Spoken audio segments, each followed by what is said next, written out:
right, hello and welcome to another Expert Inside interview. My name is John Golden from Sales Pop, online sales magazine and Pipeliner CRM, joining you as usual from actually cloudy San Diego. And today I'm delighted to be joined from Salt Lake City by Vlas Lezin. How are you doing, Vlas? Hey, thanks so much, John, for having me. As you know, I recently adopted the phrase surviving in style. So I think I'm surviving in style today. Oh, surviving in style. I like it. I like it. And and Vlas, you are the COO of this Silicon Valley Innovation Center. Yes, I am. Yes, indeed. Yes, absolutely. And just for context, just explain to people what the Silicon Valley Innovation Center is, and then we'll get into talking about disruption and innovation. Yeah, absolutely. So, very short, Silicon Valley Innovation Center is a firm that connects pretty much global businesses and governments around the world, including within states, with the best of what different innovation ecosystems around the world can offer. We started with Silicon Valley because it is a brand, but Mhm. then we quickly realized that innovation is not just in the Silicon Valley. So right now we pretty much connecting global players to the global hotspots of innovation, be it in Singapore, be it in Dubai, be it in Tokyo, be it in London, be it in New York. So really, how do we gap the bridge? How do we bridge the gap? Yeah. how do we bridge the gap between the kind of your corporate traditional companies as well as the governments and this innovation ecosystem that is buzzing and everyone is talking about. So Mhm. everything that goes inside of it, and we can go into more details, but on the high level, Sure. really bridging that gap between your traditional businesses, traditional governments and institutions, and those new startups, all of that innovation flashy stuff. Yeah.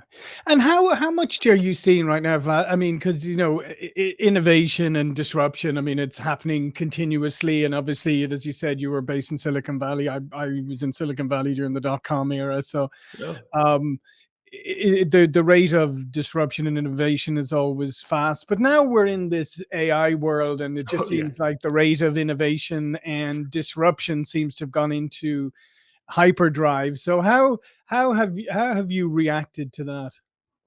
Well, there are kind of two parallel Mhm. threads that I think happening when it comes down to AI, and it's not really that much different than any other big thing that was out there before. I think one of the good analogies was with some of the crypto Right. mania that, let's say, that was happening in the late teens as well as the early 20s, that everyone was looking into, oh, what would be the next crypto thing, NFT, all of those things have been happening. And I think AI is very similar to that, but again, it's not just technical tech specific, or let's say 21st century specific. If you look back to, let's say, early 20th century, from the 1900 to the 1913, the year before the World War One started, there was about 2,000 companies who actually manufactured the cars in those 13 Right. years. Obviously, they were not like big. They were not making hundreds and hundreds of cars at the same time, but they maybe made one or two, but they were still technically auto Mhm. manufacturers. And right now we have what, like seven concerns, maybe seven huge conglomerates. Yep. So I think on the Absolutely. one side, AI is kind of going through that stage.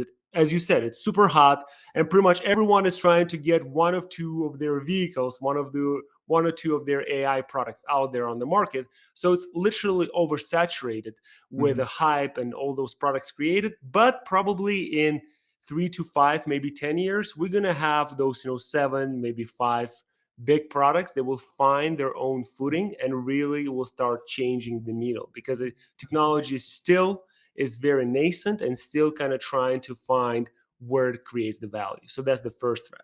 And then Mhm. the second thread that is also very common to a lot of this innovation disruption, as you discussed, is that pretty much any kind of real innovative technology is a mirror of the organization, right? Mhm. And no matter what you do, no matter how you do it, if you don't have the foundation, if you don't have, let's say, was a particular example, if half of your data is in Excel spreadsheets on the back of the napkin, it doesn't matter how sophisticated your large language model is, Mhm. right?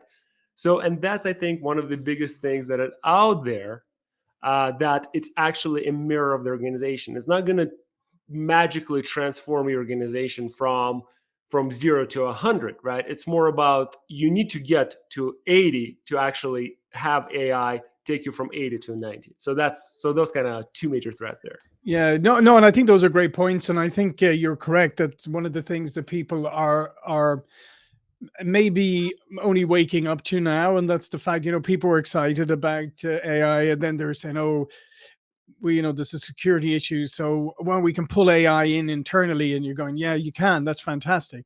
But as you said, if your data is garbage, then Yeah. AI isn't going to ain't going to fix your data, because if you're going to use that, you're going to have to fix that. A lot of companies don't have the processes to do that currently. Yeah. So how do you help organizations balance, like, being innovative and running after the next thing and the next shiny object, balance that with maybe tempering that a little bit, and focus, because it always seems like the things are happening so fast that it's very tempting to just charge after the next big thing. Yeah. So, as I learned in my young days of being a banker, right? The right answer is it depends. It Yeah, sure. depends. It depends on the organization. And some organizations, as I said, they are ready to chase the next big shiny thing. And sometimes, they do have all of the processes built in, and they do everything else built in to actually go and try, Mhm. even if it's hot off the press yesterday. They do have internal capacity, mainly people based but also process based, to actually go and chase that new shiny thing. But as you can guess, in the majority of the organizations, it's usually not ready, right? And it's not ready for that new shiny thing. So Mhm. the real question becomes, it's not about how do you chase it or do you chase it? It's the question about prioritization. You have Right. so much time and you have so many resources to put into your transformation, right? Whatever you mean by the transformation. I kind of hate that word because it means nothing. But like no, like so you're trying to change something for the better, and you have only so much mental capacity, so much budget, so much time to actually put it. So I think a lot of times where we work with executives, when we work with the boards and the management, it's all about alignment and prioritization. Get Mhm. people in the same room, get them talking, and talking not in the corporate speak, which is always a big challenge, and Mhm. actually let them kind of spill it out and see, okay, where do they see where do they see the companies going, what are the priorities, and what are some of the things that they can attack jointly. Because if somebody would ask me, it's like, why do you think that transformation, innovation, whatever those buzzwords fail, I would say it's misalignment, that the Right. internal teams are not aligned because they're not speaking enough to each other, Mhm. and they do not fully put all of the priorities on the table, and they not being ruthless but like in the good manner about Mhm. prioritization and where their money would be better spent. And with the case of AI and the data, right? Again, you might have a budget of, I don't know, 100 million, whatever, 100 million tokens, and you want to spend maybe 30 of them in AI, but 70 on the data. And that's really where I see the biggest value that we create, Mhm. is to provide that purview from our own experience, but also supplemented with immersing those managers, those executives into that innovative culture and get them connected to the different companies in this innovative culture space that Mhm. would allow them to see it not from sort of like, consulting analysis Sure. standpoint that we see, but from the actual people who are doing it right now. Yeah. How usual is it for you to find that there is maybe misalignment among, even like small hungry companies, who, with small amount of people all working together? I mean, you assume that there's some sort of alignment there, but how often do you come across and realize, when you get people together like that, that maybe there's not complete misalignment, but maybe there's nuanced misalignment?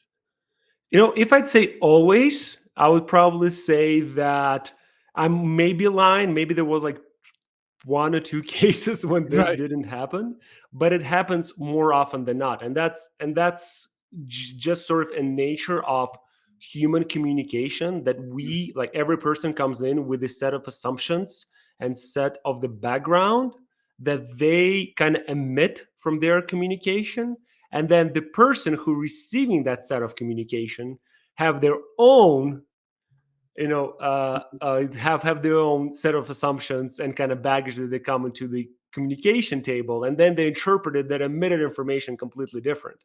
Hmm. And the way to diagnose it is usually, for us, is the number one way to diagnose it is that compare the understanding of kind of company goals and where are we going and what are the priorities on the top level, and then on the same, even like line manager or particular employee, right? Hmm. If let's say we're talking about let's say competitive advantage in whatever industry you're in, it's if you talk to the senior management, they usually are pretty good about what is their competitive advantage is. But Hmm. when you talk to the line employees, they might be completely disconnected. So that's the first one. But then the second one that I kind of talked about is that what are the priorities, right? And what do you actually mean by those priorities? Because they say, well, let's say our priority is to grow our revenue by 25%. Right. Pretty much everyone will say that if there's a good strategy department and good strategy discussion. But then if you start digging lower, you'll say, well, how do you think you want to achieve it? Do you want to sell more to the same customer? Do you think you want to do this? And that's you already trying to see that disconnect, right? So there's kind of vertical disconnect, but there's also a horizontal disconnect as well Hmm. that you can fairly quickly diagnose, and you don't need any fancy consultants to do that. Yeah, and one of the other things I think around innovation and that is we're very good at coming up with new ideas, and we're very good at seeing opportunities and that. I always found in the past, though, as you're talking about prioritization, is when people come up with great ideas and stuff, that's great. But when you say, okay, in order to do that, then we're going to have to look at our priorities. What are we going to stop doing? What are we Exactly. going to de-emphasize? That is always a much harder discussion than the innovation one. People love that one, like we'll come up with new ideas. But when you turn around and say, okay, if we're going to do that, what are we going to stop? What are we going to give up? What are we going to de-emphasize? That's something that a lot of people struggle with. I agree. I would also add that also the better question is not why we should do it, but the question is that what will happen if we don't do it, right? And Right. that's, I think, also a very important point, is that when it comes to the innovation, if your answer is that, well, nothing, or unless pretty much, again, it's you have to be pretty ruthless, and pretty ruthless both to yourself and to your ego, but as well as communicating in the way that is respectful, but at the same time is keeping everyone in check. Hmm. And then, as you said, like broach or being able to bridge that gap between what executives might, their idea of the company and the strategy and all of that, and the competitive differentiation, and then the frontline people. One thing I did at some companies I ran some years ago is I put our our annual plan on a one pager and laminated it. For those of you who are under the age of something, you can look up what laminates are. But I had it and said everybody has to have this displayed in their workspace, whether you work from home, whether you work in the office. And if you, on a daily basis, if you're doing something and you can't relate it to what's on that one page, I want you to ask your manager why you're doing it. Because and that made a big difference between bridging that, so everybody was literally working off the same sheet of paper, if you like. But that's always a difficult one, because what you think you're saying to the market and what the market's saying to you, and what you're actually saying to the market and what the market's saying to you, may be two totally different things depending on where you are in the organization. Exactly. 100%. Yeah. So what do you, when you can get those pieces aligned together, how do you help organizations align their organization around the priorities? So I would say that it all comes down to very simple things, right? Is that I always kind of look into the way that the more communication we get, the more connected we are in the world, Hmm. the harder it is to get the real message across, right? It's pretty much it's very similar to sales, Hmm. Yeah. right? Is that there's all of your customers are constantly bombarded by pretty much offers that look very similar to from each other, right? They look Yep. very similar to each other. They all kind of they offer different things, but they all kind of Mm. have, like, kind of the same flavor. Oh, Vlas, can I jump on your calendar to show you this great thing that happened? So it becomes effectively a noise, right? And Yeah. your brain kind of short circuits a lot of that noise. So in order for that to stand out, to actually get your attention, because you just build those blinds around you, Mhm. right, around all this informational noise, you really need to be very particular, stand out, and have sort of like a your own flavor. You need to Mhm. come across as a person and not just like an automation, right? And that becomes a very important part. So the same thing applies to that executive and cross uh, functional communication within the companies. Is that you have to be, and again, you have to be so ruthless with your communication and so particular that it sounds truthful, but it's also kind of not open for the interpretation. And Mhm. I mentioned earlier that I don't like the word transformation because it means nothing, or rather, it means different things for the different people. Yeah. And things like better, right, or things like world class or customer centric, everyone like loves throwing it, because it's, again, it's their way of short circuiting some of the idea that they had. They had like an idea flying around, they grabbed it, but instead of Mhm. fully cook it, they just dropped some buzzword or they dropped some jargon in. So what I have to work very well is that to bring to those sessions where we're trying to prioritize and communicate it, I have a list, I have a running list. This list right now have about 70 words that those executives and those managers cannot use in their communication. Things like agile, as I said, like world class, leading, transformative. So all of those things is a no-no, because it actually forces people to re- recalibrate, recircuit their communication and make it genuine and make it fully cooked, rather than just doing this a machine gun of buzzwords and Mhm. corporate jargon. So that's like a one thing that I can quickly suggest out of the many tools that we use, but that's probably one of the most powerful ones. Yeah, and I think that and I think that's so important. I always call those the bumper stickers. I love the bumper stickers on people's websites, like, we're customer centric, customer first, and then you have an issue and you call them up and you discover how it's actually customer last is the reality. But Exactly. and it's funny you mentioned that though. Just going back to when I was in Silicon Valley during the dot com, we actually had a game we used to play called Buzzword Bingo, where you would actually literally have a bingo card. You'd be in meetings or on conference call, the bingo card with all the latest. You would have some of the latest buzzwords, and you would tick them off how many times they were used in in a meeting or conversation. We used to actually bet money on it sometimes too. Well, recently, I think your whole bingo board would be just AI. Yeah, it would be. Yeah, yeah, it would be exactly. It would just be AI on everything. Exactly, exactly. And Vas, do you see any difference now in the way companies are establishing themselves? Because I mean, today you have. Well, you have AI, but you have access to global resources, fractional resources, remote. I mean, setting up a business is if you were setting up a business today, it could be very, very different than even how you would have set it up 3, 5 years ago, right? Yeah, indeed. Well, it's definitely changing, right? And I think that no matter when we talked in the last 25 years, that probably would be the absolutely truthful statement, right? Is that 5 years ago, the way that you run the business, the way that you differentiate the business becomes a very important, right? But I think one of the trends that I see, and I kind of give it to a lot of our executives, is that what we need to understand at this point of time in our sort of business lives, or even just lives in general, Mhm. especially with the advent of AI that is human like entity, right? Mm, Is that there is really no B2C, there's really no B2B, there is really no B2B to C to G to whatever, all of those twos. There's only one. There's only human to human, mhm, right? And that's why it's so important to, when we kind of talk about that customer, when you're trying to differentiate, what is that one thing that you would tell the human on the other side of that transaction of why they should choose you, and what sort of the value that you bring to that.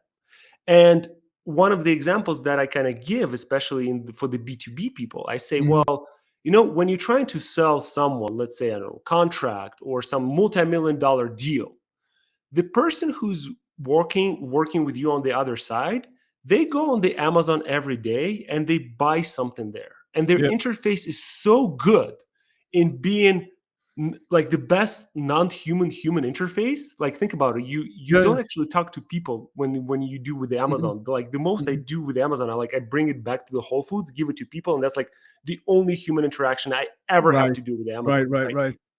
so that interaction with Amazon actually affects the decision makers in the B2B space. And that gets people thinking, right? They're like, oh, well, that's true, right? We're not really like, even though we're in completely different space, but in this space, in terms of the business, we're in the same space in the head of our customers.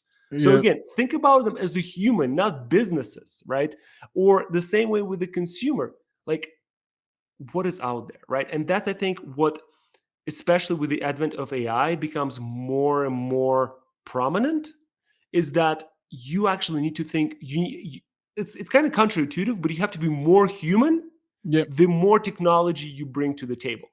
Yeah, I would agree with you on that, and that's exactly be our philosophy. That's why we keep all our support and everything is human based. Even though we're a technology company, because we believe in that human element, and I agree with you because about what you're saying about when you have your shopping experience on Amazon. That's what I'm excited about AI, because I think eventually we will not have to learn software programs ever again. We'll just use voice or text to tell an agent what we want that system to do, and it'll do it for us. And it'll be a much more it'll be much more seamless experience. And I think that's where we're going. So I think you're correct. Is you have to start thinking about not about B2B, B2C, corporate, whatever. You got to think of like the human experience.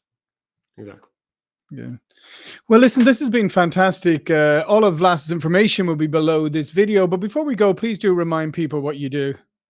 Yeah, so again, we connect global organizations to the best innovation practices that are either presented by us or by the leading Silicon Valley and other companies throughout the world. So that's in the nutshell. Excellent. Well, listen, thanks again, Vlas, for sharing your insights. Thank you for watching, listening. See you all again very soon. Thank And you. thanks so much, John, for having me.